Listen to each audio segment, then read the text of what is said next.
building faith together, piece by piece, story by story.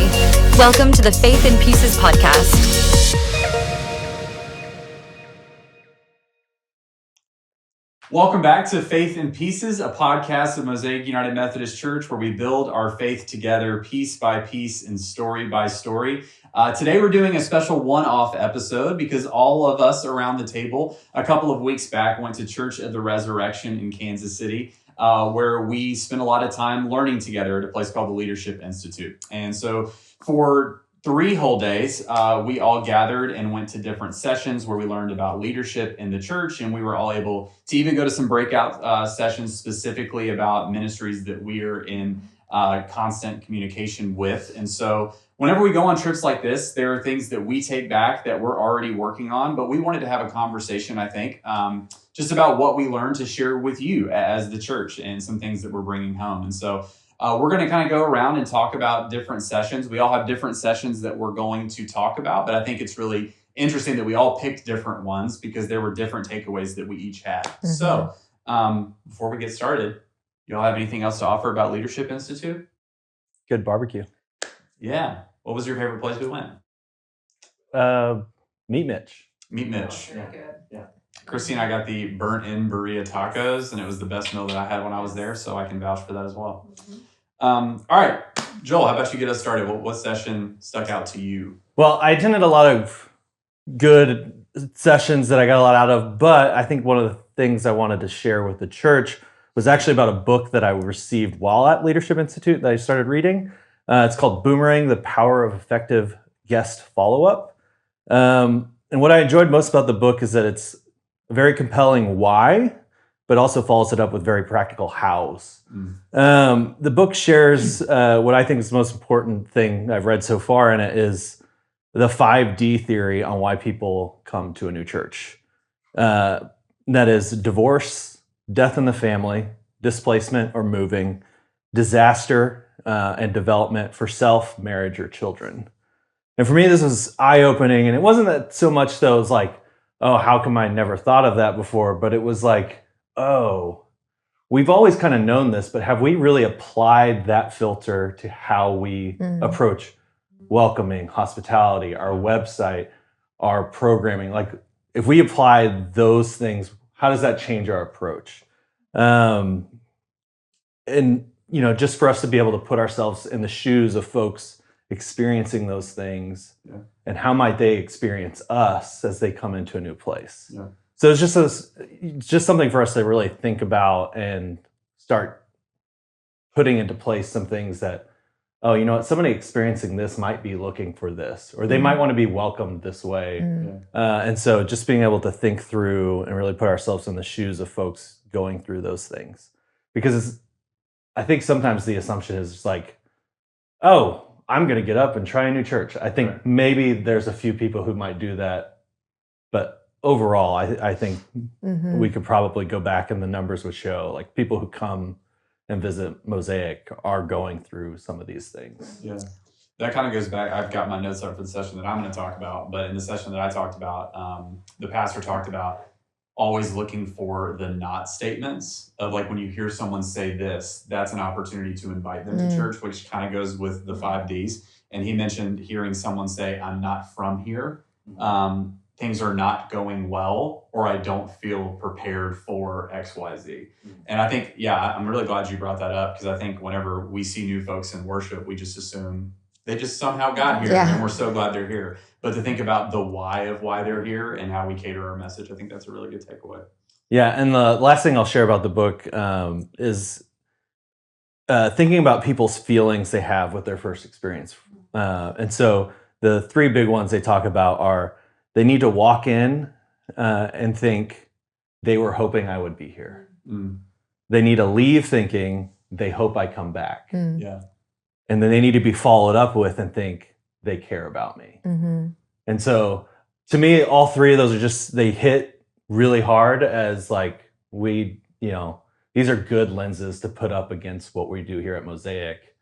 And then how can we improve on what we're already doing well, but how can we do it better thinking about this and really thinking like really micro into the experience of one individual person. Yeah. And I like that they were hoping I would be here, like preparing and knowing they're coming. And one of the takeaways I did in the welcoming youth group is like, our youth group is very small, right? Everybody knows everybody and everybody about it. But if you're a new person that walks in and you have that everybody knows everybody, then we're not hoping they would be there.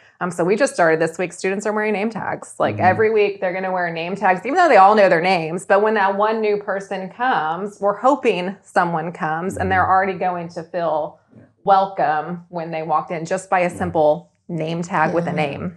Yeah, and that makes, I can't remember what session it was in, but they were comparing like a first time guest experience to like having someone over at your house for dinner. Yeah. And like, think about like what you go through at your home whenever someone comes over for dinner. I know at our house, it's like relentless cleaning, making sure that the house looks because they look perfect. at the baseboards. Right. Yeah, exactly. You have to make sure they're pristine. But then like, even as far as our house is like, we have a Ring camera. And so when like, or a Ring camera that's outside. So when I see their car pull up, like I'm walking to the door to be ready for them to walk in.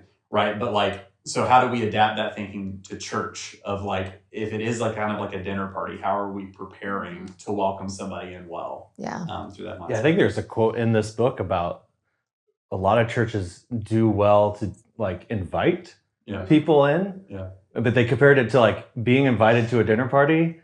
And then when they got there, just not talking to them. Right. Like everyone's just sitting around the table and no one says anything. Yeah. Maybe that's where I picked that up from. I've been reading over your shoulders. No, that's great.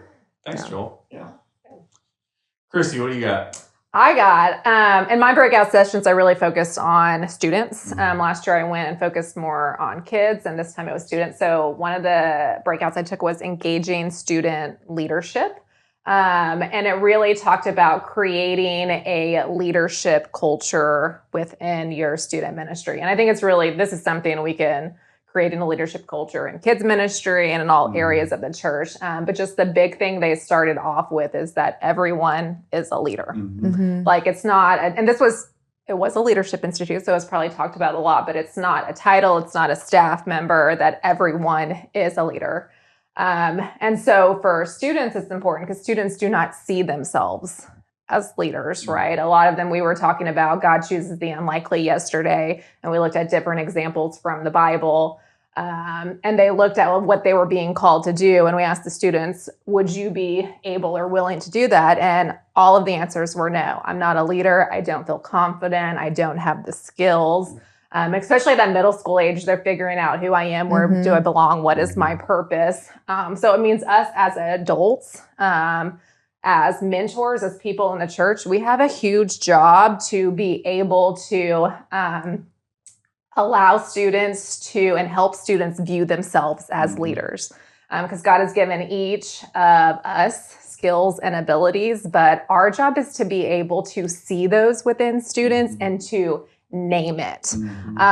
Because like I said, most kids don't see themselves as a leader. So when we're at church on a Sunday morning and we see, a student doing a good job helping, corral a child, we can name that. I see you being a leader by helping these kids, or, the person that does the behind the scenes work that is picking up the chairs or putting up chairs or trash or whatever. To be able to name it. Or if someone went and welcomed someone, I see you're being a leader by, welcoming this friend to sit with you on the row at church. So that's kind of our first thing, is to be able to help students view themselves as leaders. Even down in kids ministry, helping kids see themselves as leaders as well.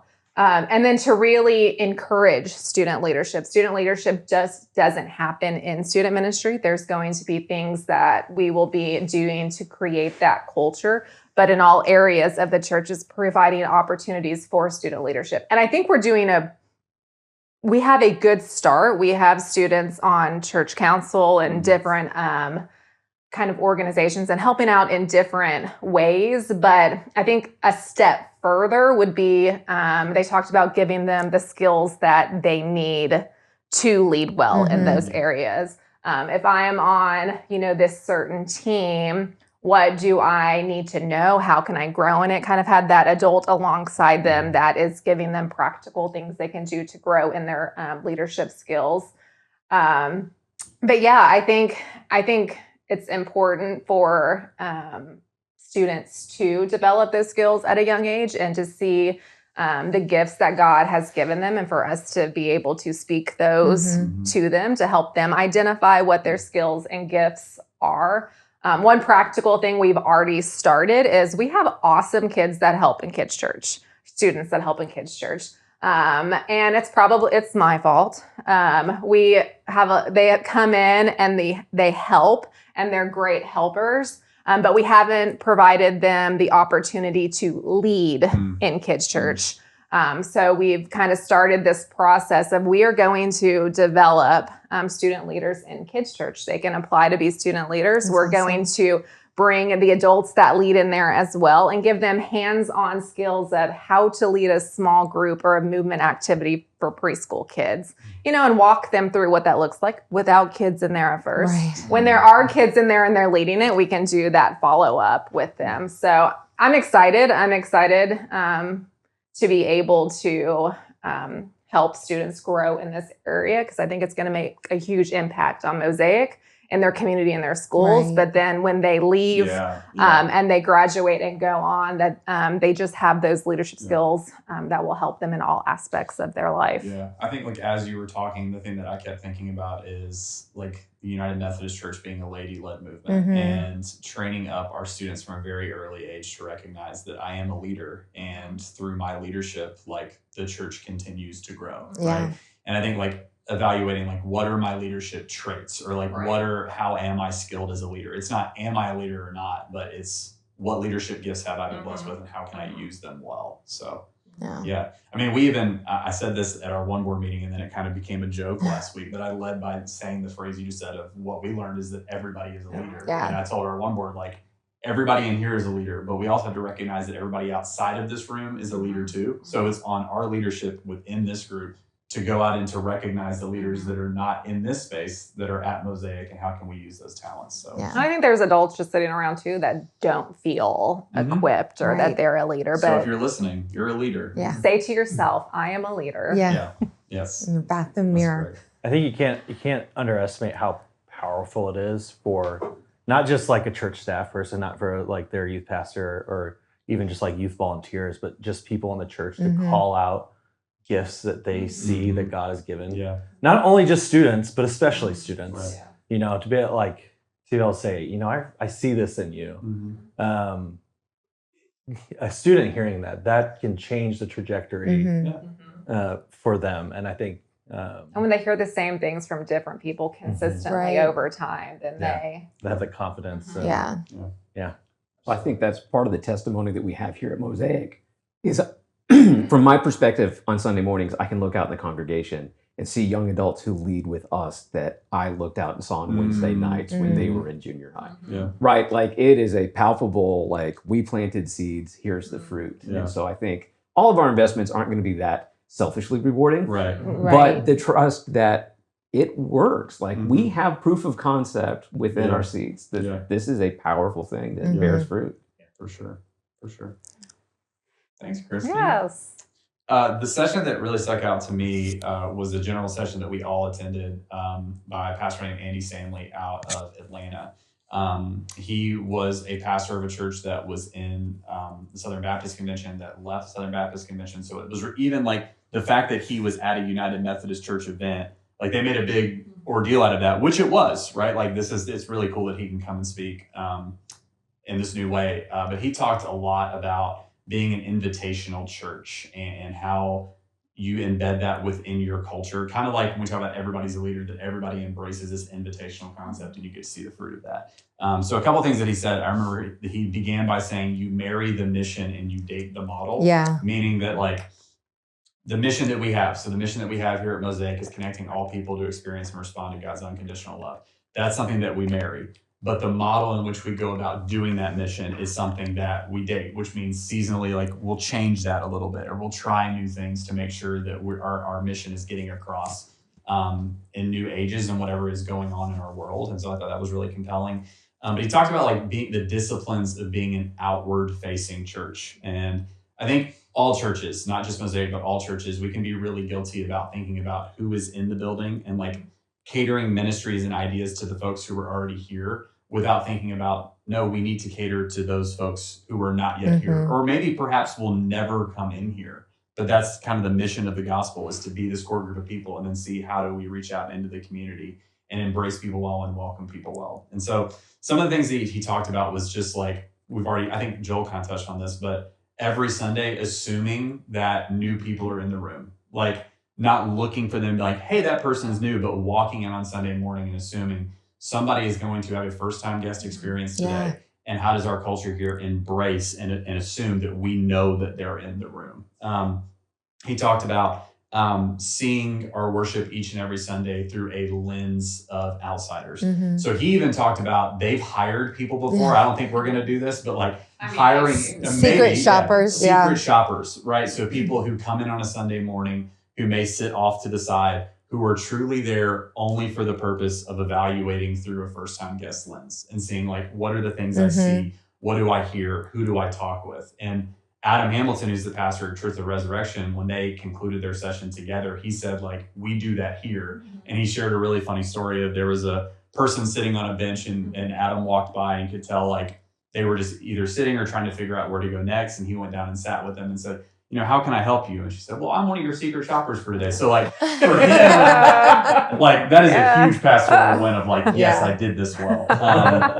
But then he talked about like a culture of invitation. And so an idea that he had was you pick 5 or 6 Sundays a year where it's what he called like a come and sit with me Sunday. So you do something very specific in worship that can kind of like advertise to the outside community, like this is a great Sunday to come and try because we're going to do this really cool and new thing. So one of the things they talked about was like Halloween costumes for the kids, like encourage them to wear their Halloween costumes, which shameless plug. Yes. Come on. we're doing that This Sunday. and my daughter is jacked about it. Yep. Pumpkin decorating and dress up. Yeah.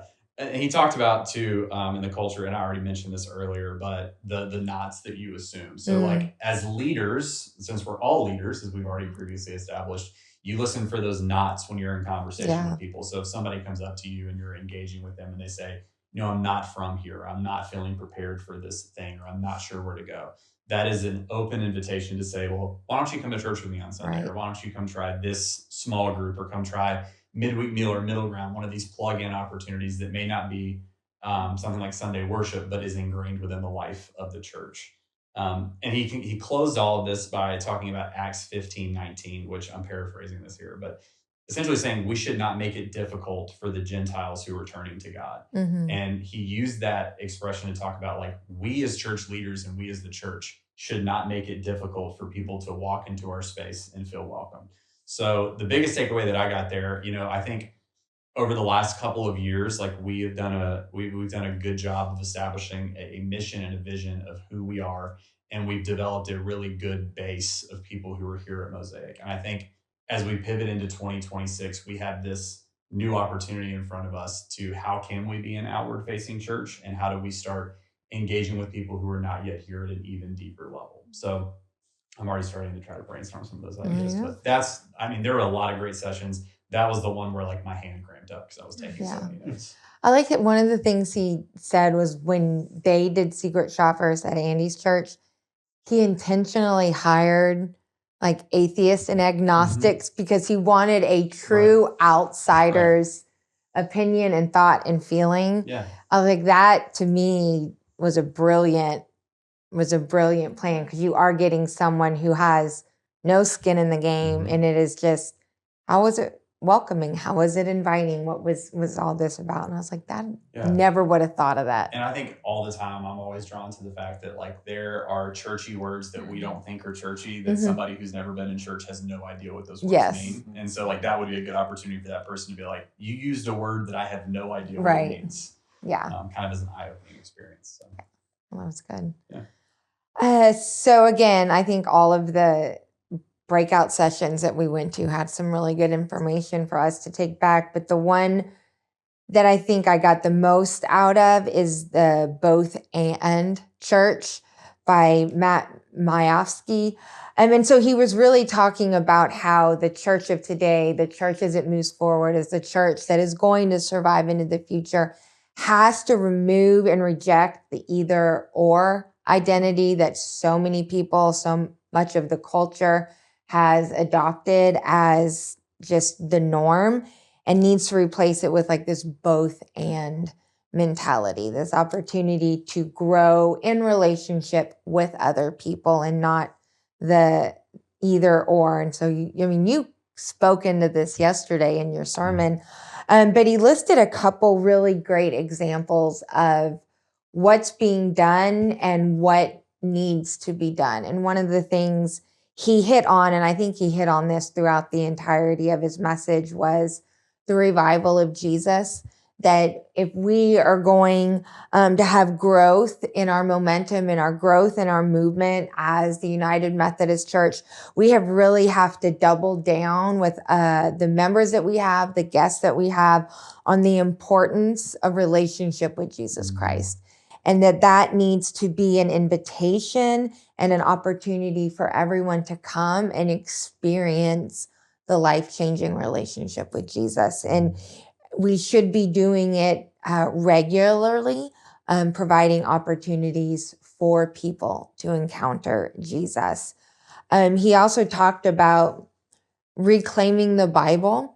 And I really liked how he explained this, because he asked everyone who had teenagers or young adults in college, and he said, your children, your teens, your kids in college, they're hearing stories about the Bible, probably stories that you have never engaged with or you've never engaged with them about.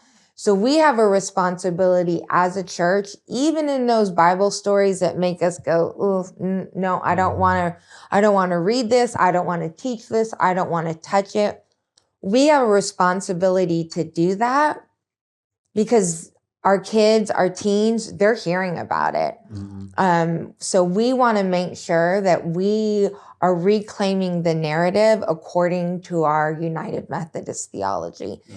And so that was a really great way of framing it to say that this is who we are and this is what we believe, and we want our kids and our teens to believe this as well, without saying, oh, they're wrong, right? So it's rejecting the either or and saying this is who we are. And so this is what we want you to know about the Bible, because there are parts of the Bible that are really uncomfortable and really difficult. And he talked about other parts, but the other part that really hit me was embracing doubt. And so many people have heard that, oh, doubt is lack of belief, right? Like if you doubt anyone, if you doubt scripture, if you doubt God, if you question, then you must not have faith. And in reality, sometimes it is doubt that leads people into that deeper relationship with God and with Jesus Christ, because doubt is typically seeking answers. They're seeking things out. They're wanting to know more about this. And so it's okay to have individuals say, I have questions about this. I don't know. I'm struggling, because then it allows open dialogue and open discussion, instead of, oh, well, nope, you have doubt. Well, then you have to go. And so it was a great way of him just framing these things in such a positive way. So he removed the either or language and just really made it about embracing the both and when it comes to all these things that will allow us as the United Methodist Church to move forward into the direction that we're being called to do. Yeah, I went to that session too, and if there was another session that like my hand cramped up on, it was this one. And I think one of the things that he talked about in that session that stuck out to me was he talked about like renewal of practice. Yeah. And he talked about the way that like churches typically do it versus the way that it actually should be. And he said churches typically follow like this practice of you first believe, then you behave, like so you act in the way that you believe, and then you belong. And he said it's actually backwards, right? Like if we're gonna do this, the either or both and way, first you belong. Like if you don't belong, then how is it possible that you get to believe? So you belong, and then as you begin to belong, or you realize you belong, you start to behave in the ways that you're seeing around you, and then that like feeds the way that you believe, and you start to learn more about who Jesus is and the way that you're seeing it lived out in your community. And like again, it feels like such like a simple way to put it, but for me, I was like, yeah, that's totally right. Like every church or most churches that I've been a part of have always been that believe, behave, belong Yep. model. When really, when we look at the church in Acts, that's really what it was at first. Right. It was belong, behave, believe. Yeah. So I thought that was really good. And then I just thought it was really, I mean, he said at the beginning of that session, there is the genius of the and the tyranny of the or. Yeah. And for me, I was like, oh gosh, that is really deep. Yeah. Yeah, that was a really, really good session. It was really good. He just had. He accidentally cursed in mine, which also like kind of like it Let you endeared go. him more to me. I was like, this guy. He speaking out of my heart. He gets you. Yeah. Yeah. He also introduced a term, evangelical. Yeah. And he started reading them out, and I was like, okay, just breathe and breathe through it. But that's what he said, is a lot of those who were raised in a very evangelical background are starting to move into the both and reject the either or. Like they've recognized that this either or just isn't allowing them to have a relationship with Jesus. And so they're moving in to this both and. They're trying to find churches that live into it. And so that was really cool that there is this group of people looking for that. Right. And he said progressivism has to become more evangelical if the UMC is to thrive, which he started with that. And so like for me, I was like, this is a bold way. Yes, he said that. The heavy weight of the word evangelical is a very heavy weight. But the way that he introduced like the evangelical portion of this, I think kind of like really smoothed it over to be like, oh, this is actually what he's really talking about here. Because he talked about if we remain at the UMC, like our theology is very sound, and the ways that we engage in mission in the world is very sound and very appealing. But the ways that we do live that out in worship is not appealing, right? So if we take the evangelical way of appealing well, but we fuse it with the roots of who we are as United Methodists, that is the mechanism in which the church can begin to thrive again in the United Methodist Church. So, it was so good. That's cool. I did not get to attend that session, but what I'm really excited hearing about it because it reflects a lot of what I have done and seen in good student ministries. It's this preaching that we've done that belonging precedes behavior. And another big one for me personally in my prayer life is the letter to Jude. It says, have mercy on those who doubt, which for students I've always been, no, just be open to that and just be aware of where is that leading you to grow deeper and know more. So those areas I think we tend to beat ourselves up about. It's like, no, these are signs about like where we need to be heading and what we need to do. So that one, as far as saying the more we embrace doubt, the more credible we become as a church. Yeah. Which feels like that feels so backwards, but the more that we embrace doubt and say like, no, we don't have everything all figured out, we do become more credible because we reveal our humanity more within that, right? It's kind of like if we didn't have if doubt didn't exist, then what would be the purpose of God? Like if we knew everything, then what is the purpose of God? Right? Like I wonder that all the time. But I think we have to embrace that doubt a lot and wrestle with it. Cool. All right, Eric. All right. Well, full confession, couldn't find any internship sessions at this time. So I went to some more general How to things. make the best cup of coffee 101. Yeah. I know. So I figured like I'm not in doubt about that. I do know all of it. You're welcome for the coffee. Yeah. You don't need that session. You're good at it. My big takeaway, as I just kind of think through things without notes this morning, was from K Monk. And she really got into the idea that what leadership is the thing that bridges the gap between our concerns for our community and our aspirations for the community. And what I love about that is leadership no longer becomes a thing. Leadership is now something that has objective. It has vision. It is a verb now. And she reiterated a lot of what you already said is everybody has this leadership capacity, right? Leadership isn't a title. It is not a job description. It is not a thing that other people go do on your behalf. If you have concerns for your community and you have aspirations for it, the things that you do to move from one place to the other are that leadership. And we all have different roles in that. And so for me, the statements that everyone as a leader isn't just a feel-good thing anymore. Right. It's where I am in my context within what we do as a church. There is a place for me to lead out in. And so I think we can definitely get inspired by that. It's like, I have a thing to do.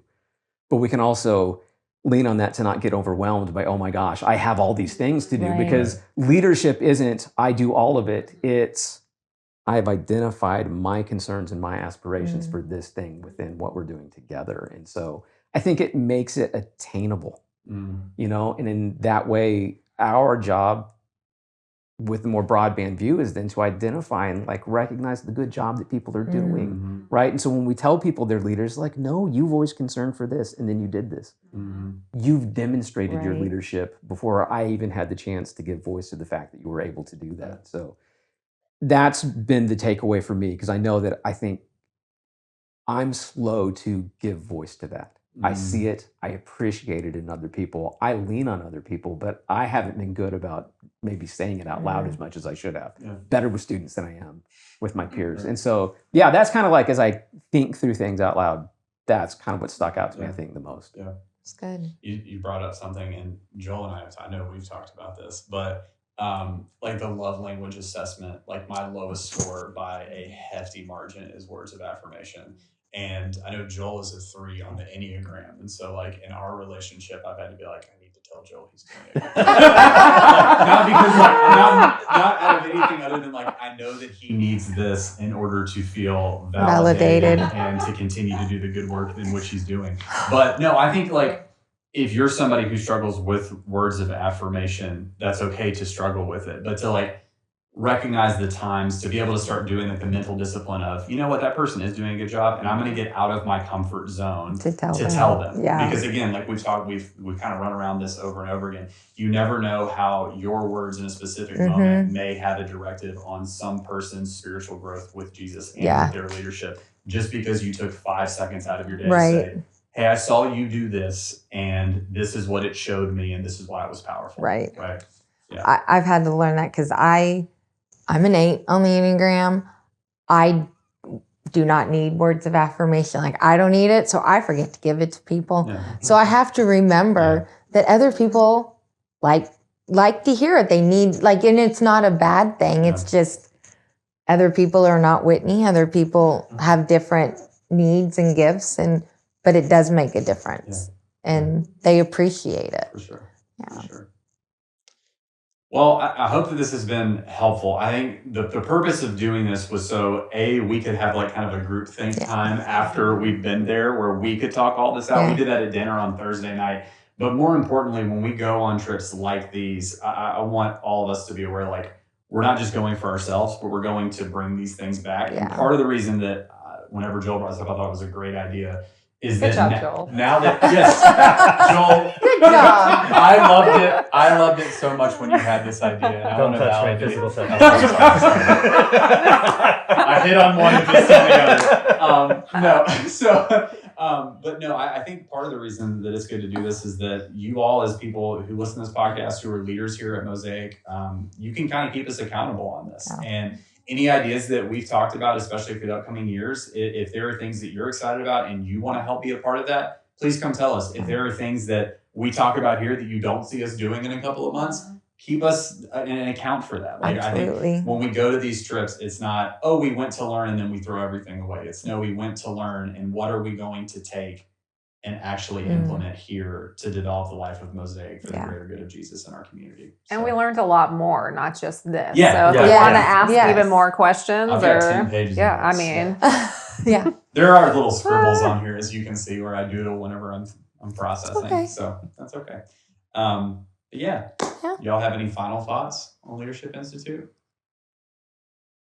Everyone is a leader. Everyone is a leader. So, well, thank you guys for listening, for tuning in. As always, follow, like, and subscribe to the Faith and Pieces podcast. Share this with your friends. And this is just a one-off episode, so we're not doing the Leadership Institute series, but we'll hope to see you back whenever we start our next series. And Advent. Yes, let's go ahead and plug that. We'll be Advent. So we'll see you in Advent. We'll see you before, but in this medium, we'll see you in Advent. And continue to just live out community here at Mosaic. And I don't know how to wrap this up, so I'm going to say see you later, pal. See ya.